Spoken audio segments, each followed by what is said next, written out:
1095페이지 예레미야 28장 1절에서 17절까지 우리 본문 합독은 1절에서 4절 그리고 9절 1절 15절 1절 그렇게 나누어 읽습니다. 28장 1절입니다. 그해 곧 유다왕 시드기야가 다스리기 시작한 지 4년 다섯째 달 기브온 이술의 아들 선지자 하나냐가 여호와의 성전에서 제사장들과 모든 백성이 보는 앞에서 내게 말하여 이르되 만군의 여호와 이스라엘의 하나님이 이같이 일러 말씀하시기를 내가 바벨론의 왕의 멍에를 꺾었느니라. 내가 바벨론의 왕 느부갓네살이 이곳에서 빼앗아 바벨론으로 옮겨간 여호와의 성전 모든 기구를 2년 안에 다시 이곳으로 되돌려 오리라. 내가 또 유다의 왕 여호야김의 아들 여고니야와 바벨론으로 간 유다 모든 포로를 다시 이곳으로 돌아오게 하리니 이는 내가 바벨론의 왕의 멍에를 꺾을 것임이라. 여호와의 말씀이니라 하시니라. 9절입니다.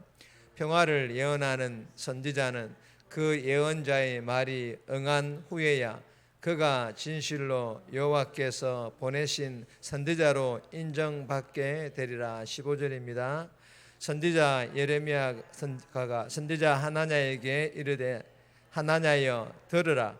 여호와께서 너를 보내지 아니하셨거늘 내가 이 백성에게 거짓을 믿게 하도다.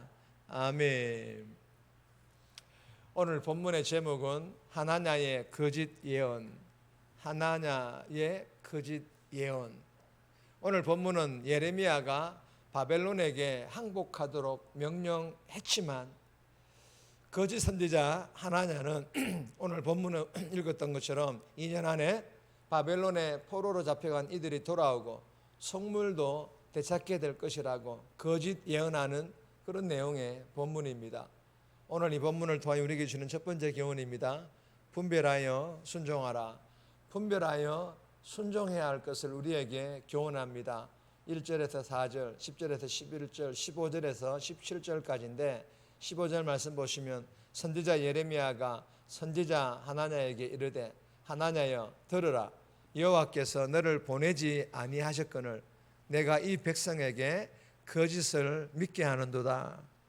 여러분, 바벨론 왕 느부갓네살이 유다의 여고니야 즉 여호야긴 왕과 백성들을 포로로 잡아가고 성전 기물을 약탈하고 그리고 여호야긴 왕을 폐위하고 시드기야 왕을 세워놓고 바벨론으로 회군한 지 돌아온 지 4년이 지났습니다. 여러분, 하나님의 뜻은 유다가 바벨론에게 완전히 항복하여 가장 낮은 자리에서 철저하게 돌이키고 회개하는 것이 하나님의 뜻이었습니다. 하지만 이 유다의 시드기야 왕은 바벨론에게 한번 대항해 보려고 머리를 쓰고 있습니다. 이때에 이 예레미야는 멍에를 매는 상징적인 행동을 이어가며 유다의 왕과 백성들에게 순순히 항복하고 포로의 멍에를 맬 것을 다시 한번 권고합니다. 그러나 선지자 하나냐는 예레미야와 정반대로 예언을 합니다. 2년 안에 바벨론에 탈취당한 기물들과 포로로 잡혀간 왕과 백성들이 돌아올 것이다 라는 정반대의 예언을 하고 있는 것입니다.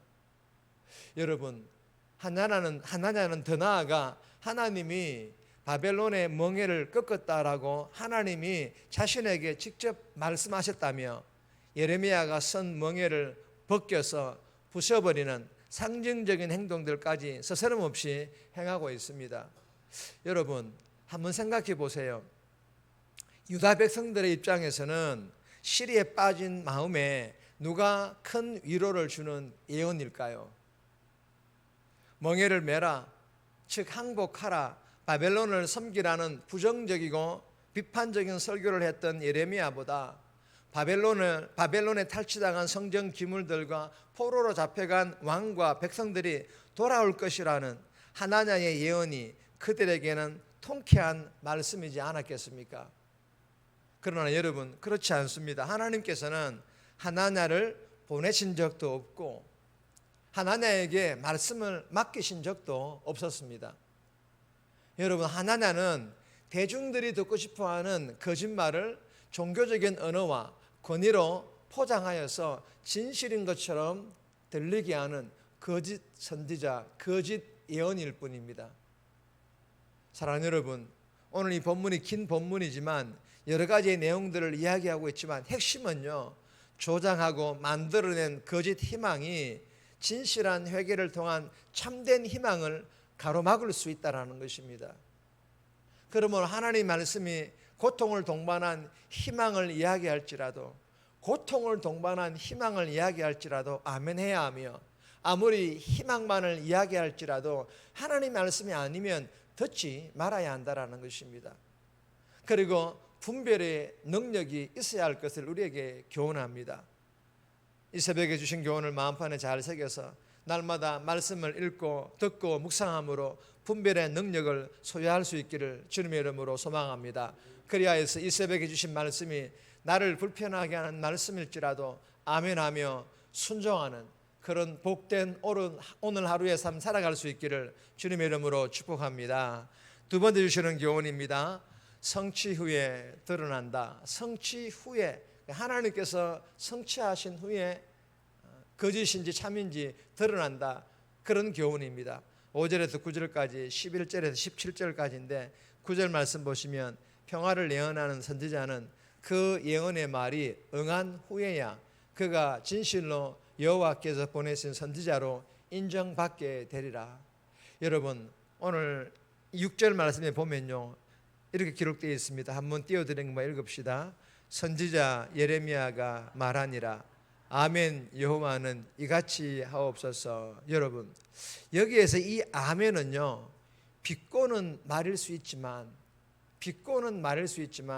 여러분, 이 아멘은 예루살렘의 평화를 위한 아멘일 것입니다.